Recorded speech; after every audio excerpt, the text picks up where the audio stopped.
Price Lord. வேதத்திலிருந்து ஒரு வார்த்தையை நம்ம தியானிப்போம். சங்கீதம் 5வது சங்கீதம் 12வது வசனம்.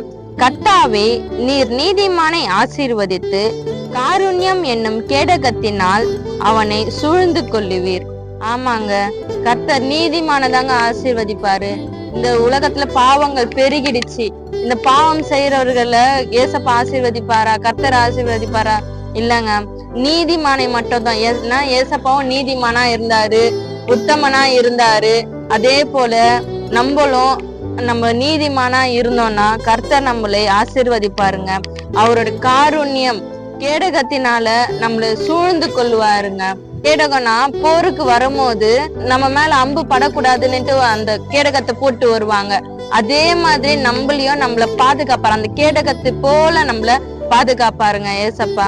இந்த வார்த்தை மூலியமாய் கர்த்தர் உங்களை ஆசீர்வதிப்பாராக. God bless you. Amen.